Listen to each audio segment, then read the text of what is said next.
Si Melissa naman ang nag-ayos sa schedule ko para sa Biyernes.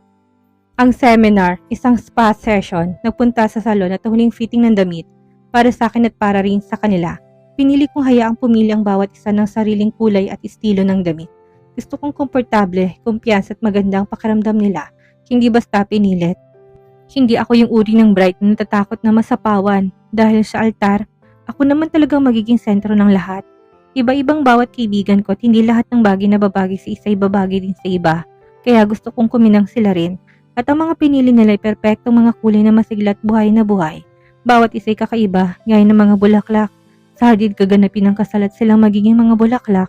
Bago umuwi para magaganda sa hapunan, hiniling ni Aileen na ipadala ko sa kanyang aking mga panata para maitipat lahat na inilagay sa misa ng altar. Hindi ako gagawa ng vows, sabi ni Koha. Lahat ng kasal ngayon may sariling sinulat na vows ang bride at groom. Paliwanag niya na parang hindi ako nakasabay sa uso. Gusto ko ng tradisyonal, yung lumat perpektong panata. Typical na till death do us part. Friends, sobrang romantiko mo, natatawang palatak ni Danica. Saka gumiti ako at nagtagumpay yun para sa mga magulang ko at sa mga magulang ni Floyd, kaya pananatilihin namin ang tradisyon. Ikaw ang bride, ikaw ang masusunod. Sang-ayon ni Jackie. Pag-uwi ko nadatnan ko na kasimangot si Floyd, sinabi niyang inutos daw ni Danica na sa bahay ni Hugo muna siya matutulog ng 2 gabi at magkikita lang ulit kami sa mismong kasal. Ginawa raw ito parang boys camp kasama pang despedida de soltero na ipinangako ni Jaime. Binalaan ko si Floyd na dapat no other woman allowed.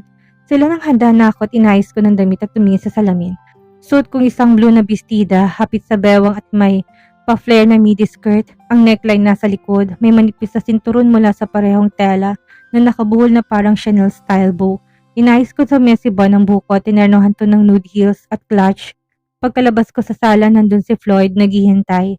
Tulad ng lagi nakakamangha siya sa suot na light green na suit na may bukas na puting kamisita. Kumislap ang kanyang mga mata nang makita ako at kaga siyang lumapit. Napakaganda mo, aniya nakangiting binigyan ako na mabilis na halik. Ikakasal ako sa pinakamagandang babae sa mundo. Palabiro ka, sagot ko habang nakapulupot ang mga braso ko sa kanyang leeg. Nasa na sila? Umalis na. Kinuha ng mga magulang mo si Liam, kasamang driver at 2 gwardiya. Let's go? Talaga bang kailangan kong matulog sa bahay ni Hugo? Nangako ako na hindi ko sasabihin kay Danica. Pag susumamo niya, kailangan dahil malalaman din niya at ayoko makasalubong ang galit niya. Biro ko. Hinila siyang palabas. Napaungol siya ng pagsuko. Pagdating namin nandun ang lahat ng mga kaibigan. Ang grupo ng mga magulang, si Daisy, si Simon at maging si Ate Joyce. Masigla kaming bumati sa lahat at binahan ng mga papuri. Nakaupo si Liam sa kandungan ni Hugo. Masayang kinuwentong napanood niyang pelikula tungkol sa kotse. Napakinggan nito na parang isang miseryosong presentasyon sa boardroom. Sobrang saya ko sa piling ng mga taong pinakamahalaga sa amin. Habang nagsisilbi ng champagne ng mga waiter, kinuha ni Floyd ang atensyon ng lahat. Friends and family, panimula niya. Sa linggong ito, dumaan tayo sa matinding pagsubok pero mas lalo tayong tumibay. Ang lahat na nangyari nagpaalala sa akin na kapag sigurado ka sa gusto mo, hindi ka nag-aantay, kikilos ka. At yan ang dahilan kung bakit tayo nandito ngayon. Gusto kong magpasalamat sa bawat isa sa inyo sa pagsuporta sa akin. Sa pagbibigay ng pagmamahal kahit na pinakamadilim kong oras. Nung namatay ang mga magulang ko, inakala ko nag-iisa ako. Pero kayong pumuno ng kakulangan na yon. At nang akala ko, hindi na ako muling maranasan ng saya. Natagpuan kong pag-ibig ng buhay ko at ang aking anak. At ngayon may isa pa kami inaasahan. Kaya ngayong gabi, inaalik ko yung aking isang toast para sa inyo. Para sa pamilya, para sa aking mga anak, at para sa pinakamahalagang babaeng nagbigay ng liwanag sa aking buhay. Tinaas ng lahat ang kanilang mga baso, nagpalakpakan at nagdiwang. Nagpatuloy siya. Sigurado ako, ikaw ang pag-ibig ng buhay ko. Francesca, gusto kong gugulin na natitirang araw ko sa piling mo. Hinawakan niyang kamay ko at dinala ko sa isang magulang. Mr. and Mrs. Moretti, hinihingi kong karangalan na gawin ng aking asawang inyong anak. Pinapangako ko sa inyo sa lahat na nandito na mamahalin at poprotektahan ko siya. Bibigyan ng masayang tahanan at itatalagang sarili ko sa aming pagsasama upang maging kasing banal nito gaya sa inyo at gaya ng aking mga magulang. Floyd, umubo ang tatay ko, halatang emosyonal na gaya ng aking inang lantarang umiiyak. Isa kang taong tumutupad sa salita. Nung una kitang makilala, sinabing maliligawan mong anak ko at hindi magiging mahabang panliligaw at hindi nga. Napatawang lahat, isa lang akong simpleng tao, pero nakikita kung gaano kalalim ang pagmamahal mo sa kanya. At kung meron mang pag-ibig, lahat ay kayang harapin, may basbas ka sa amin, tinatagam ka namin na parang tunay na anak. Tumulong luha sa pisngi ko, tahimik na inabot ng isang waiter ang pakete ng tissue na tila nakahanda para sa sandaling ito. Niyakap ako ng aking amang si Floyd, kasunod ng aking inang hinalikan pa siya sa pisngi. Pagkatapos sumarap siya sa akin, nilabas ang isang maliit na kahon. Nasa loob nitong isang engagement na rin na napakaganda. Ang diamond sa gisag ng tibay at katapatan, gaya ng nais kong maging pundasyon ng ating pagsasama. Paliwanag niya, ang aquamarine naman ay sa gisag ng pagiging natatangit, ikaw ay lubos na natatangi para sa akin. Sa singsing na ito nag-propose ang aking lolo ng aking lola. Sa singsing na ito nag-propose ang aking ama sa aking ina. At ngayon gamit ng parehong singsing na ito, hinihingi kong pakasalan mo ko. Mahal, pipiliin mo ba ako para sa buong buhay natin? Oo, libo-libong oo. Sasabihin ko sa iyo ang oo sa bawat araw ng buhay ko. Umiiyak kong tugon. Hinawakan ko mukha niya, tinalikan siya ng marahan. Sinuot niyang singsing sa daliri ko at pinakitang nakaukit sa loob. Mga pangalan namin, mas lalo pang bumuhos ang luha ko. Hinalikan niyang kamay ko ng buong lambing. Opisyal na kaming engaged. Oh, bago ko makalimutan, kahit na matanggap ninyong imbitasyon bukas ang kasal namin ay sa Sabado, anunsyo ni Floyd na nakangiti. Ginugol pa namin ang sumunod na oras ng pagpaliwanag sa mga magulang ko at sa mga bisita kung bakit napakabilis ng kasal at kung paano naayos ang lahat. Aaminin ko na mas nakatulong ako mahimbing kapag kasal ka na. Alam ko na may masasandalan ka, anak. Sabi ng tati ko matapos ang hapunan, sabay yakap ng mahigpit. Alam ko naniniwala siya sa lakas ko pero gaya ng lahat ng ama, nais niya makitang anak niyang minamahal, ligtas at masaya. O Josh, tinupad mong pangako mo disisquisit. Walang anuman, sagot ni Josh na may tusong ngiti. Pagharap kay Danica, dinugtungan pa niya. Ngayon tinignan natin kung kaya mo itong higitan. Josh, wag mong i-activate ang psychopath mode niya. Napangiwi ako habang nagtatawanan ng lahat. Pero huli nang tinanggap na ni Danica ang hamon. Matapos naming magpaalam sa lahat, nanatili pa kami sandali ni Floyd sa bahay. Nakipag-usap kami kay Simon. Naroon pa siya dahil siya na nag-volunteer na maiwan para asikasuhin ang huling detalye ng buffet. Nakaayos na sana inihanda ako ni Floyd pa uwi. Mabuti na lang pumayag siya na kinayugo muna siya sa loob ng 2 araw hanggang sa ikasal na kami. Pero biglang nag-vibrate ang phone niya. Isang mensahe mula kay Miles yon.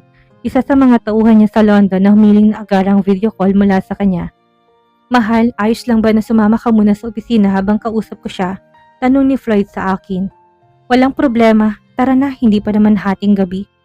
Hindi pa ako magiging kalabasa, biro ko na may ngiti. Cinderella ka pala, natawa siya na may ngiti. Hindi pa dapat bumalik sa pagiging housemaid gaya ng sa storya? Patola din si Floyd, isang katangian niya na labis kong gusto. Nakakatuwa na sa kabila ng lahat, heto kami ngayon. Masaya tanda ng harapin ng mundo na magkasama at magkahawak kamay. Hindi ako si Cinderella, ako ang karawahe. Malakas at kapaki-pakinabang. Sagot ko na kinatawa niyang muli. Ang witty mo talaga, mahal, kaya love na love kita. Tumango ako. Among many other things, tama. Naging magaan ang biyahe namin pabalik ng opisina. Pwede namang sagutin sana lang niya yun agad ang video call ni Marge pero kilala ko ang dating boss ko. Mas gusto niya sa opisina ko sana nakahanda ang lahat at anumang dokumentong kailanganin namin ay mabilis naming mahanap at magagamit kung nandun kami. Para kay Floyd sa mundo ng negosyo dapat laging handa. Sa opisina kumonekta kagad si Floyd kay Miles na bumatit binati pa kami sa aming engagement. Kaya naman pala kailangan ito ng video call ay dahil may mga visual presentation na kailangan imposibleng gawin yun sa simpleng tawag o email lang. Nakinig ako pero hindi ako nakialam para na lang ko tanungin nila ang opinion ko. Nang matapos ang meeting, humiga ako sa sofa at ipinatong ang mga paa ko. Napakalaking ginhawa ng ganong pwesto sa akin. Lumapit si Floyd, umupo sa tabi ko at marahang pinatong ang mga paa ko sa mga hita niya. Is everything alright? Masakit ang mga paa ko, sabi ko, itataas ko lang.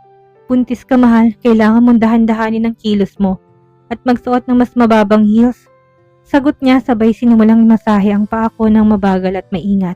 Napapikit ako sa ginhawang hatid ng bawat inang kanyang mga daliri sa balat ko. Makalipas ang ilang minuto na wala ng kirot at napalitan ng malambot na aliw.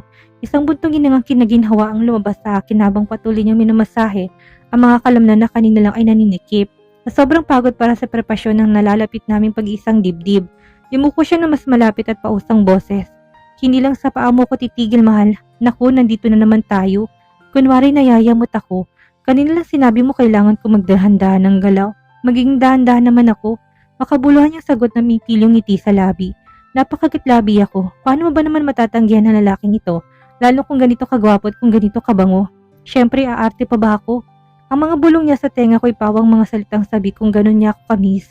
Kung gano'n niya ako nakitang maganda at kung gano'n kalalim ang kanyang pag-ibig para sa akin. Natunaw ako sa mga salitang binitawan niya, binigay sa gabing yon, hanggang sa tuluyang lamunin kami ng pagod. Nakatulog ako sa bisig niya, habang bumubulong pa rin siya na ako ang lahat para sa kanya. Nang magising ako, pumasok ng liwanag sa umaga sa silid. Hinatid ako ni Floyd pabalik sa bahay niya bago siya dumiretso kina Hugo. Ipinaalala niyang babalikan niya ako para dalhin sa aming appointment sa pari. Bago ako makapasok, hinila niyang aking kamay at kinulong ako sa isang mahabat mainit na halik na para bang nakulangan pa siya kagabi at kanina. Mahal na mahal kita, mahal ko. Hindi na ako makapaghintay para sa unang araw na titirang buhay natin. Bulong niya na mingiti, halatang kasalang nasa isip niya at hindi niya maitagong excitement. Lumayo ako kahit na ayaw ng katawan ko at kagad ko hinanap ang init ng kanyang mga bisig habang naglakad papasok sa gusali. Pero kailangan dahil ayaw namin salubugin ng galit ni Danica. Mabilis na lumipas ang araw ng Biyernes. Kahit na natapos ko ng buong schedule inihanda ni Danica para sa akin, ganun pa rin nagreklamo pa rin siya ng daya raw ako. Dahil natulog ako kasama ni Floyd nung gabi ng bago yun ang hindi raw counted yon. Pagkatapos ng umagang session namin sa pari, naghiwalay kami ni Floyd. Ako naman ang kinuha ng kaibigan ko para sa mga appointments na nakahilera na, kasamang aming mga pinapagandang moto sa araw na yon para sa mga babae, samantalang si Floyd habang kasamang mga ama namin, mga kaibigan at syempre si Liam. At the end of the day, pagod na pagod ako at kagad kong nakatulog pagkahiga ko. At yun na nga dumating ng araw ng kasal ko. Ginising ako ni Danica ng maaga na may dalang magandang almusal, breakfast in bed pero buffet style ng aking pinagsaluhan kasamang mga kaibigan ko. Ang mama ko si Daisy at Arabella. Maghahanda kami sa bahay ng dating pag-ari ng aking mga biyanan, ang bahay na magiging amin na. Matapos ang almusal, nagtungo kami doon. Ginawang parang beauty salon ni Danica ang study at hindi nagtagal dumating na rin ang mga profesional na may dalang maleta at kagamitan, kumalat ang ingay ng blower, mga brush, halaksakan at kwentuhan habang paikot-ikot ng mga waiter na may dalang merienda at inumin. Napapaligiran kami ng alaga at saya. Halos handa na ako, ang damit na lang ang kulang. Tinulungan ako ng mama at mga kaibigan ko isuot ito saka sila umalis para bigyan ako ng pribadong sandali kasama si mama. Anak, ang ganda-ganda mo, bulong ni mama. Agad na tumulong luha. Ma naman, wag kang umiyak. Baka sumabay ako. Niyakap ko siya habang pilit na pinipigilan ang sariling luha sa pagdaloy ng masagana. Makinig ka, anak. Alam ko magiging masaya ka.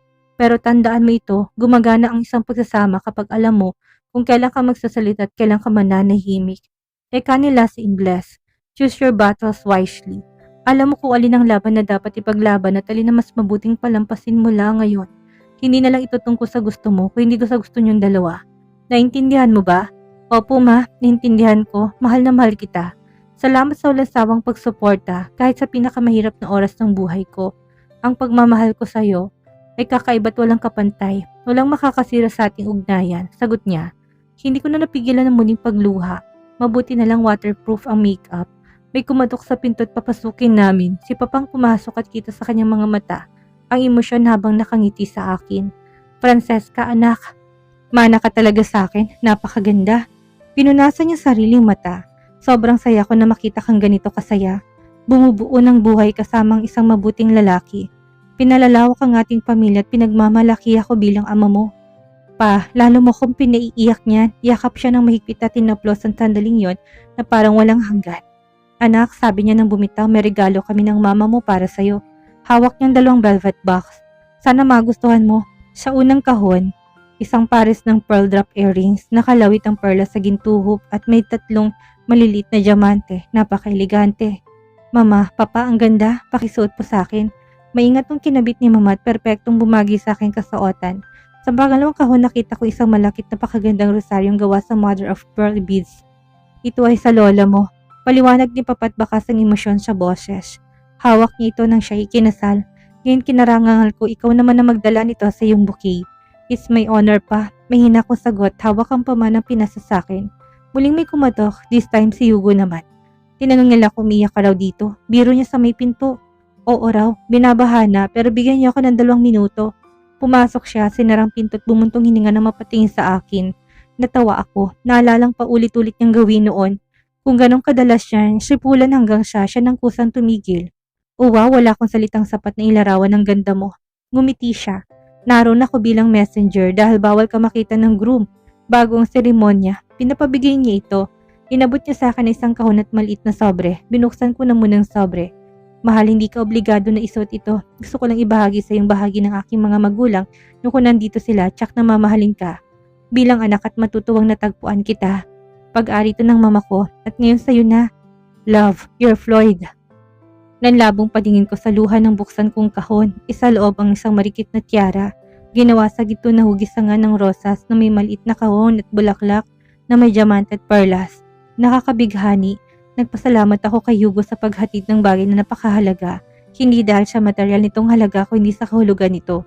Umalis siya kasama si mama na maglakad papalayo kasama si Juarez at bumalik ang mga stylist para ayusan kaming makeup ko at isuot ang tiara sa akin. Sa huli kumapit ako sa braso ni Papa at ang lakas ng kabog ng dibdib ko habang naghahanda kaming lumakad patungo sa hardin. Nasa harap ang French glass door. Nakatakip ng kortina at para hindi ako makita, sumilip si Danica sa amin na may malapad ng ngiti. Mukha kang Diyosa at sasabihin ko sa'yo, dumating si Floyd na kasama si Arabella, si Jackie. Kahit galit na, pumasok pa rin kasama si Jaime at si Aileen naman ginugulong isip ng matikas na pulis. Ako naman nakapasok na kasama ng aking prinsipe. Pero bumalik ako para dalhin to sa'yo. Inabot niyang bukit puti at pulang tulips na tinalian ng satin na ribbon. Ang mahabang dulo nito hinabi sa pagitan ng mga bulaklak. Nilihim niya ito at ngayon ko lang naintindihan kung bakit. Ang ganda, Danica, sabi ko, halos maluha.